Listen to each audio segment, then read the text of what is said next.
Pedro Sánchez, el presidente del gobierno, ha hecho caso omiso a Europa. Refuerza las relaciones con China a pesar de que ayer von der Leyen, la presidenta de la Comisión, dijo que eso dependería de lo que hiciera Xi Jinping con Vladimir Putin. Hoy el presidente del gobierno ha comparecido en rueda de prensa tras la reunión con Xi Jinping en la que ha hablado sobre la paz entre Rusia y Ucrania. Ha hablado sobre una agresión ilegal por parte de Putin y ha afirmado que se ha interesado especialmente por el viaje de Xi Jinping a Moscú y su reunión con Putin. Además, también ha acabado la intervención recalcando que ha insistido en que Ucrania, como país libre y soberano, debe ser quien decide sobre las cuestiones que le afectan.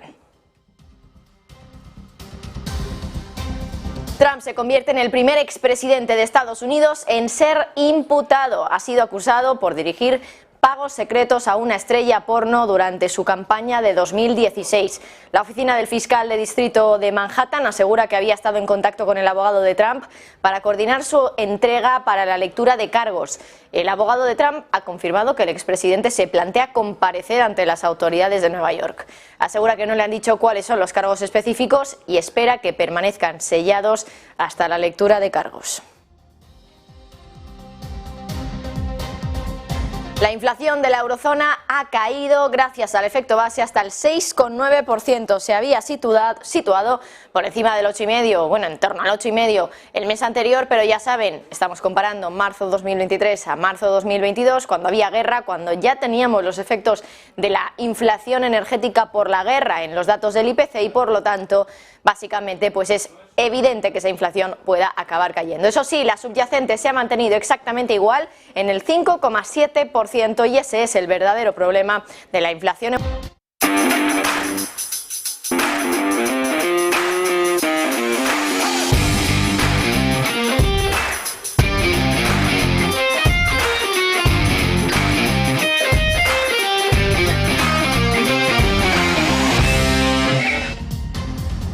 Buenas tardes, bienvenidos al informativo de Negocios Televisión y hoy, como no, pues tenemos que abrir este informativo hablando de la visita de Pedro Sánchez a China, porque allí hace un ratito hemos escuchado al presidente del gobierno y ha hecho caso omiso a Europa. Refuerza las relaciones con China a pesar de que ayer von der Leyen dijo que eso dependería de lo que hiciera Xi Jinping con Putin. Hoy el presidente del gobierno ha comparecido en una rueda de prensa tras la reunión con Xi, en la que ha hablado sobre la paz entre Rusia y Ucrania. Ha hablado sobre una agresión ilegal, unas palabras que bueno siempre suele utilizar el presidente español al hablar de la guerra, y ha afirmado también que se ha interesado especialmente por el viaje de Xi Jinping a Moscú y su reunión con Putin. Ha acabado esa intervención recalcando que ha insistido en que Ucrania, como país libre y soberano, debe ser quien decida sobre las cuestiones que le afectan. Político. Le he trasladado nuestra preocupación sobre la agresión ilegal de Putin contra Ucrania y me he interesado especialmente por los detalles de la posición china tras su viaje a Moscú y su reunión en consecuencia con el presidente Putin. He insistido en la importancia de que Ucrania, como Estado libre y soberano que es, sea quien decida sobre las cuestiones que le afectan. Y además he expresado al presidente Xi el apoyo de España a la fórmula de paz que lanzó hace ya unos meses el presidente Zelensky. Considero que... En la siguiente intervención sobre la agresión ilegal por parte de Putin, según Sánchez, bueno, el presidente del gobierno ha dejado claro que España no tiene nada en contra del pueblo ruso, pero dice que tiene todo en contra de aquel que violenta la Carta de Naciones Unidas y principios tan importantes como mantener la coexistencia pacífica entre naciones. De China. La posición del gobierno de España es clara. En Europa hay una unidad clara, rotunda, en torno a dos cuestiones fundamentales que me gustaría compartir con los medios de comunicación. En primer lugar, de respeto a la Carta de Naciones Unidas, de defensa de la integridad territorial y de la soberanía nacional de un pueblo que está siendo atacado, que es el ucraniano, y de rechazo y de condena al agresor, en este caso al presidente Putin. Lo he dicho en muchas ocasiones, nada tenemos contra el pueblo ruso, pero sí lo tenemos todo contra alguien que está violentando la Carta de Naciones Unidas y principios tan importantes para mantener la coexistencia pacífica entre naciones como es el de la integridad territorial y la soberanía nacional. Hoy ha hablado el presidente también de Bielorrusia, Alexander Lukashenko. El líder del país ha asegurado que se debe detener el conflicto en Ucrania antes de una mayor escalada y que va a declarar un alto al fuego sin condiciones previas. Aún así, insiste en que si los líderes rusos ven riesgos del colapso de Rusia, utilizarán sus armas más terribles y que cualquier acuerdo será imposible debido a una posible contraoferta de Ucrania. Además, ha asegurado también que Occidente está tratando de invadir Bielorrusia. Así lo decía. Making preparations. These preparations are covered, but they are being carried out. They are preparing to invade Belarus to destroy our country. They are using the people who have emigrated from Belarus. They're soldiers, expendable soldiers, as cannon fodder. Next, they are training terrorists for infiltration and for terrorist attacks, to intimidate our people, to coordinate protests. They provide weapons and funds. Bueno, además Lukashenko también ha hablado del arsenal de armas nucleares que Putin ha empezado en Bielorrusia. Insisten que solo se trata de devolver al país las armas nucleares que unos locos, dice Lukashenko, les quitaron en los años 90. Dice que entonces el presidente ruso les advirtió que había que retirarlas porque si no les destruirían. And so I initiated talks with the Russian President Vladimir Putin to bring back nuclear weapons into Belarus. I'm talking about the return of nuclear weapons, which was brought out in the 90s under the guarantees of no sanctions against those who removed nuclear weapons from the territory, no revolutions, but all those guarantees have now been thrown down into the dirt. And I am now raising the question of returning the weapons which were removed by those crazy people who acted in the 90s. I was against removing nuclear weapons in the 1994, 1995. I was ostracized by the Western leaders and by the president of Russia at the time. I said, I will not remove the weapons. But the Russian president said, they will crush you, and you will not be able to maintain those strategic warheads. Y hoy, por cierto, en el plano geopolítico hablamos de Donald Trump, expresidente de Estados Unidos, y se convierte en el primer exmandatario del primer país del mundo en ser imputado, bueno, de la primera potencia, para que ustedes me entiendan. Ha sido acusado por dirigir pagos secretos a una estrella del cine para adultos durante su campaña de 2016. La Oficina Fiscal de Distrito de Manhattan asegura que había estado en contacto con el abogado de Trump para coordinar la entrega para la lectura de los cargos. El abogado de Trump ha confirmado que el expresidente se plantea comparecer ante las autoridades de Nueva York. Asegura que no le han dicho cuáles son los cargos específicos y espera que permanezcan sellados hasta la lectura de cargos. Sin embargo, una de las particularidades de ese caso es que Trump ha vuelto a postularse de nuevo como candidato de la presidencia de Estados Unidos. Y, por cierto, ha calificado la acusación como una persecución política y también como una interferencia electoral al más alto nivel en la historia. En una declaración también que, por cierto, ha servido como un grito de guerra para su base política, ha descrito el caso como el último esfuerzo de los demócratas para destruir el movimiento Make America Great Again. Bueno, y hoy, por cierto, sobre el tema de esta esta imputación de Donald Trump, ha hablado, por ejemplo, el profesor Antonio Alonso Marcos, profesor adjunto de Historia del Pensamiento de la Universidad CEU San Pablo, y, por ejemplo, nos comentaba que, ojo, que realmente esta imputación beneficia a Donald Trump en la campaña de las presidenciales de 2024. Recuperamos lo que nos decía Antonio Alonso hoy. Pero la cuestión es esta: si a día de hoy se celebraran las elecciones y Donald Trump se presentara, pues le acababan de hacer parte de la campaña electoral. Y si no es a él como candidato, si es otro el que se presentara, por ejemplo, Ron DeSantis, que acaba de hablar efectivamente, y recibiera el apoyo, el respaldarazo de Donald Trump, o si Donald Trump se presenta en el ticket electoral con Ron DeSantis, va exactamente lo mismo, pues efectivamente ese otro candidato respaldado por Donald Trump pues recibiría un gran...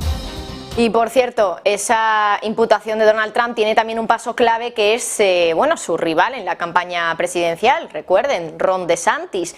Y la clave está en que pueda aceptar la resolución judicial de Manhattan, esta resolución que, bueno, por la que le han imputado. ¿Qué es lo que va a hacer? José Antonio Binder, cuéntanos. Muy buenas, Marta. El lío lo tenemos ahora con Ron DeSantis, el otro gran favorito, candidato a esa carrera electoral 2024 por parte de los republicanos. Es el gobernador de Florida, es decir, es donde está Donald Trump. Mar-a-Lago está en Florida, por lo que esa orden de detención para poder tomarle declaración a Donald Trump llegaría a Florida y Florida tendría que ejecutarla. ¿Qué ha dicho Ron DeSantis esta noche? Mírenlo, aquí lo tienen. El movimiento en el que Ron DeSantis le dice en público, en Twitter, que no va a aceptar esa orden de detención contra, en este caso, Donald Trump. Le dice en este tuit a las autoridades federales que no va a aceptar la orden de detención porque considera, uno, que George Soros está detrás de todo lo que está sucediendo, que el movimiento woke en Estados Unidos está detrás de todo lo que está sucediendo alrededor de Donald Trump, de tal manera que no quiere, Ron DeSantis tampoco, enfrentarse ante la fotografía de verse enfrente de Donald Trump, sino que busca que si finalmente Donald Trump no aceptara o no fuera la carrera electoral 2024 en Estados Unidos, esas presidenciales, él, que es el segundo mejor preparado, mejor puesto ahora mismo en la carrera, por no decir el primero, en ese entorno dentro del Partido Republicano, el movimiento nos ayudaría para entender, para ver de qué manera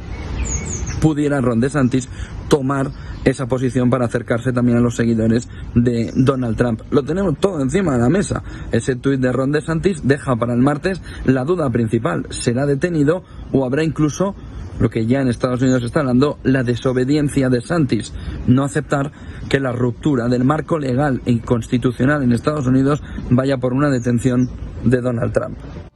Bueno, y por cierto, pasamos de Donald Trump a Elon Musk, otro de los más polémicos, desde luego, en el mundo financiero también. Y es que ha anunciado, bueno, ya lo hizo hace unos días, pero hoy lo ha recordado también, que hoy, concretamente, bueno, a la hora del atardecer en el Pacífico, ha dicho en su cuenta de Twitter, dice Elon Musk que lo que va a hacer Twitter es lanzar como un código abierto el código de Twitter. ¿Esto qué significa para el común de los mortales que no entienda de programación, por supuesto? Bueno, pues básicamente significa que Twitter va a abrir las puertas a que todo el mundo pueda entender en qué consiste el código de Twitter, cómo se codifica Twitter, cómo se programa Twitter. Y Elon Musk lo anunció hace unos días ya, el 17 de marzo, y básicamente lo que dijo es que había que estar preparados para sentir decepción cuando aquellos que conocen, por supuesto, este tipo de códigos vieran el de Twitter, porque pensaba que, bueno, pues podía haber muchos errores a raíz de esa transparencia de poder enseñar a todo el mundo exactamente cuál es el código de esta plataforma. Llegó a decir que, bueno, dar esa transparencia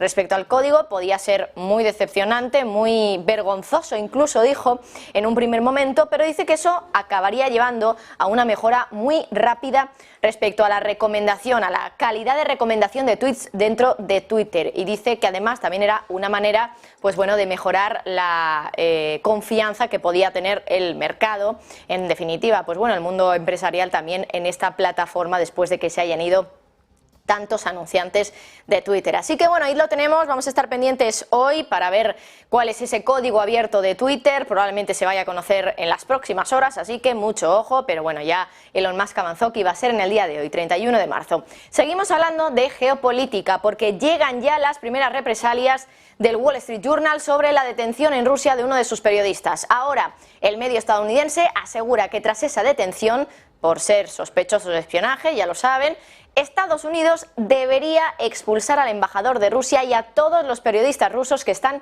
allí. Así lo asegura la agencia de noticias rusa RIA. De momento es una petición que ha hecho el Wall Street Journal, así que veremos si en Estados Unidos pues se toma nota efectivamente de esa petición del Wall Street Journal de que abandone el país el embajador ruso y de que también lo hagan todos los periodistas que vienen también de Rusia para informar sobre lo que ocurre en Estados Unidos. Y bueno, mientras tanto, seguimos hablando de espionaje, entre comillas, o uso de información en Occidente por parte de aquellos que vienen de Rusia. Y es que hoy la alemana Siemens ha abierto una investigación después de conocer que la revista Der Spiegel ha dicho que un antiguo programador de la empresa rusa de tecnologías de la información, NTC Vulcan, que por cierto, según medios de comunicación, tiene vínculos con los servicios de seguridad rusos, este trabajador trabajaba para la empresa alemana de ingeniería y de tecnología. Rodrigo Herreros de Tejada, cuéntanos. Investiga si un empleado ha trabajado para la empresa rusa de pirateo informático NTC Vulcan. Es una empresa que mantiene estrechos lazos con los tres principales servicios de inteligencia del país, que son el FSB, GRU y SWR.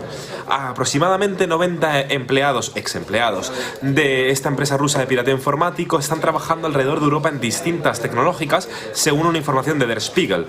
Por ahora, lo único que sabemos es que esta investigación está en marcha, que Siemens, en sus propias palabras, se lo está tomando muy en serio y que NTC Vulcan se ha negado a hacer cualquier tipo de comentario. Y por cierto, hace unas horas también conocimos que Putin ha ordenado el reclutamiento de 147.000 personas para el día 15 de julio. Van a ser reclutas de entre 18 y 27 años para el ejército para esta primavera. Así se desprende del sitio web del Kremlin y se supone que los reclutas no deben ser enviados a la guerra en Ucrania. Son declaraciones anteriores de las autoridades mismas de Rusia. Y es que ahora Rusia está buscando reclutar 400.000 soldados profesionales que tienen más probabilidades de ser utilizados en combate, y el Ministerio de Defensa ruso ha ofrecido a los reclutas contratos profesionales al final de su servicio militar obligatorio, que actualmente es de 1 año.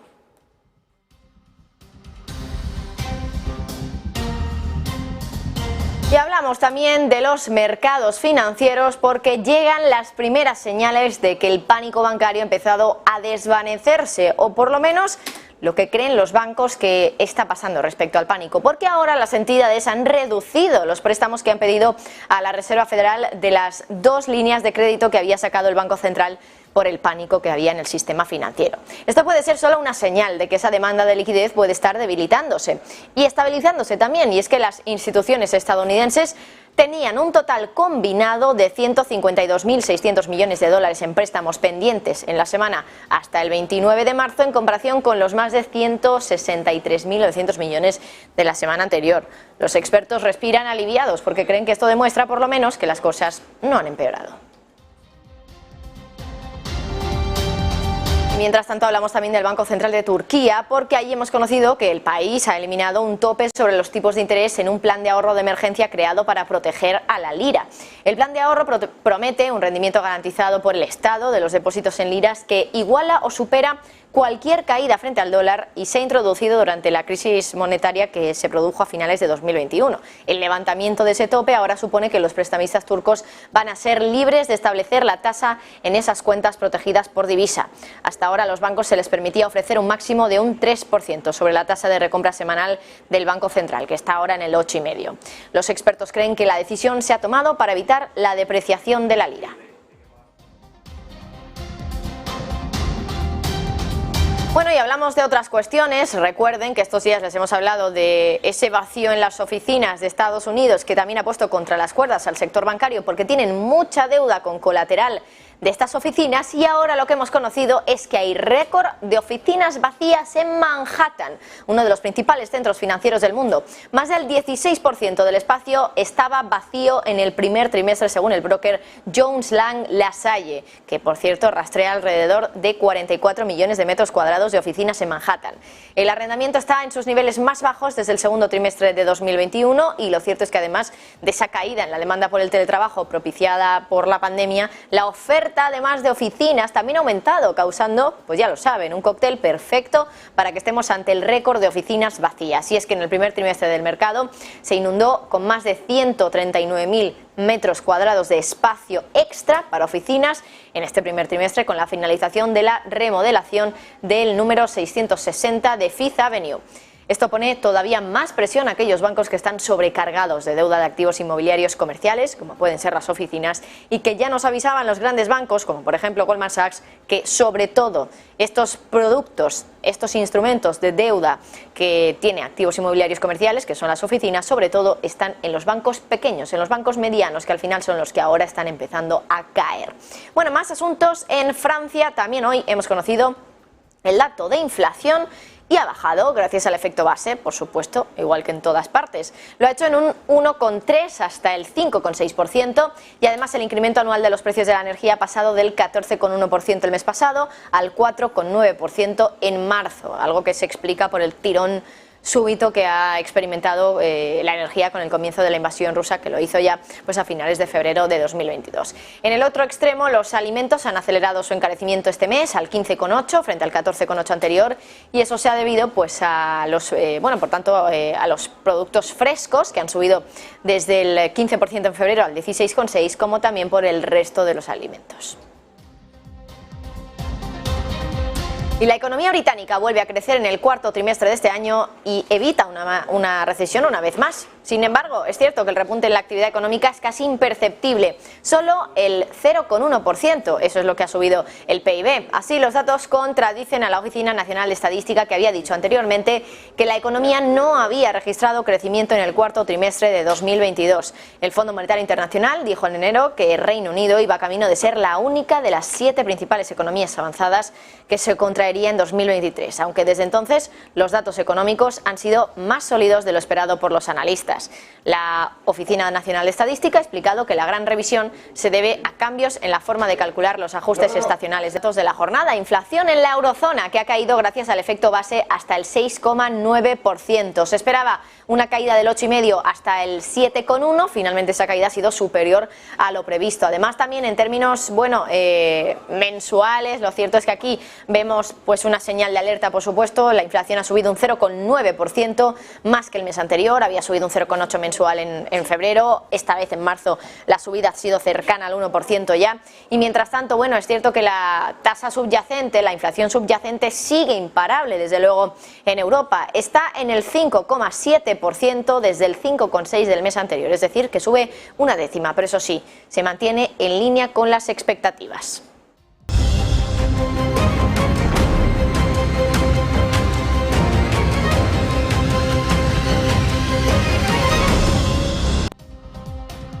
El gas ruso fluye a raudales hacia España, según el diario El Confidencial. Nuestro país está importando cantidades récord de gas natural licuado procedente de Rusia, un producto cada vez más popular en el continente y que sigue sin estar sancionado en la Unión Europea.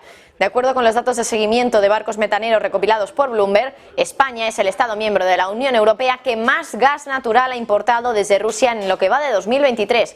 Hemos disparado un 84% las compras de este combustible desde que empezó la invasión de Ucrania. En los 2 primeros meses de este año, en enero y febrero, los boletines estadísticos mensuales de Enagas revelan un aumento del 172% respecto al mismo periodo del año anterior.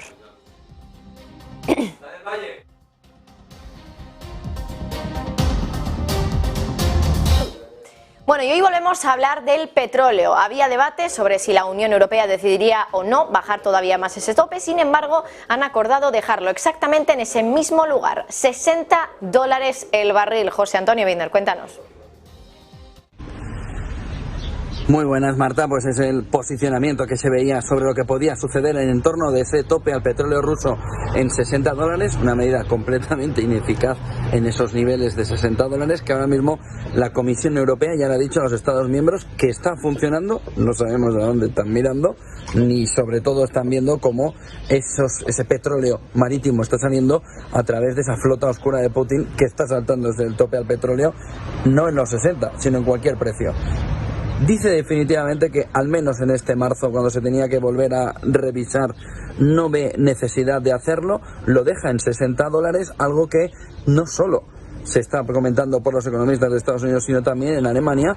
Y IEF, Robin Brooks, le está diciendo al conjunto de la Comisión Europea y al G7, por extensión, que no tiene ningún sentido establecer un tope en ese estadio de los $60. Ojo, porque el movimiento de los $60 va a conllevar además que Vladimir Putin siga teniendo un margen de actuación respecto al precio del barril del Brent de los Urales, que le permite todavía mantener un precio de venta por encima del actual precio del Brent de los Urales. De tal manera que, tomada la decisión por parte de la Comisión Europea y también del G7 de mantener ese tope en los $60, lo que se ve es que se ha hecho directamente para estar mirando al sol o al cielo, en lugar de estar viendo de verdad de qué manera se puede atacar a las finanzas de Vladimir Putin de Rusia. Esa medida, ese tope de $60 se mantendrá al menos hasta la próxima revisión, que será a finales de verano, y ahí la Comisión Europea tendrá que volver a analizar, veremos qué datos se utiliza entonces, si de verdad está entrando en funcionamiento. La clave fundamental de los últimos meses es que se ha visto que la flota oscura de Putin y sobre todo esos oligarcas navieros griegos que están vendiendo esos barcos a Putin están consiguiendo que Rusia se salte el tope al petróleo ruso sin ninguna duda. Aún así, Janet Yellen ya había dicho, Estados Unidos, que sí que estaba haciendo daño. Hoy la Comisión Europea le dice a los Estados miembros si le está haciendo. Como les decía al principio, no sabemos a qué datos se están mirando. Bueno, 2:27, quedan 3 minutos para conocer el dato del día en Estados Unidos, el dato que hizo la última vez que Powell cambiara de opinión y decidiera eliminar la palabra desinflación de su discurso. Estamos hablando del dato de inflación PCE. Javier del Valle, ¿qué es lo que se espera para el dato que vamos a conocer en nada, en unos 3 minutitos? Buenas tardes. Buenas tardes, Marta. Bueno, pues todos los ojos en el dato de PCE. Esperemos que salga en línea con lo esperado y qué es lo que se espera y también qué es lo que tuvimos el mes anterior. Estoy poniendo en pantalla la tabla donde podemos ver exactamente cuáles han sido los últimos datos de PCE. Tenemos el 5,4% en 2023, en el último mes, en enero, que conocíamos, 5,4% en la inflación en el PCE normal y un 4,7% en la parte subyacente. Entonces es importante ver sobre todo cómo sale la subyacente, que recordemos, desde diciembre de 2022 hasta enero de 2023 subió una décima, del 4,6 al 4,7. Y subió también una décima el PCE general, del 5,3 al 5,4. Así que lo ideal ahora sería o que se mantuviese en 5,4 y 4,7 o que redujese, que eso es lo que está esperando la Reserva Federal. De hecho, el consenso ahora mismo espera que pase del 5,4 el PCE al 5,1. Son 3 décimas de bajada, cuando el mes anterior subió una décima. Y esperan que la subyacente se mantenga en 4,7. Hay menos esperanza sobre la subyacente, que sigue siendo la más pegajosa, la más persistente, y es donde todos los ojos van a estar puestos. Si la subyacente saliese un poco por encima de lo esperado, por encima del 4,7, entonces ya sería preocupante. Sea como sea, aceleraron las dos en 0,6 el mes anterior, veremos cómo aceleran ahora, si lo hacen en términos menores. Y para los que nos sigan y quieran saber la diferencia entre el CPI y el PCE, ¿por qué tanto dato de inflación? Bueno, al final son dos datos diferentes, se calculan con pesos diferentes y el PCE es el que más sigue la Reserva Federal para sus análisis y para sus tomas de decisiones monetarias. Como pueden ver, pues el PCE tiene menos peso en vivienda y tiene más peso, por ejemplo, en la parte de servicios y otros bienes también, Marta. Bueno, pues nada, quedan apenas unos segunditos. Muy bien explicado. Muchísimas gracias, Javier del Valle, por intentar pues acercarnos un poquito más a ese dato que hoy va a marcar el pulso de los mercados financieros. Quedan segundos para conocer cuál es ese dato PCE y para ver si da más alas a la Fed de seguir subiendo los tipos o todo lo contrario, porque ya saben que la última vez finalmente la Reserva Federal no fue tan agresiva como dijo Jerome Powell y al final acabó subiendo los tipos en 25 puntos básicos. Mientras tanto, ¿qué están haciendo los futuros de Wall Street? Bueno, pues vamos a echarles un vistazo. Tenemos al Nasdaq cayendo ahora muy poquito, un 0,04, el S&P 500 repuntando un 0,2, así que en cualquier momento, en cuando conozcamos el dato de inflación PCE, vamos a tener movimiento y desde luego vaya movimiento para el índice S&P 500. Bueno, para los futuros, conocemos ya el dato, son las 2:30, vamos a ello.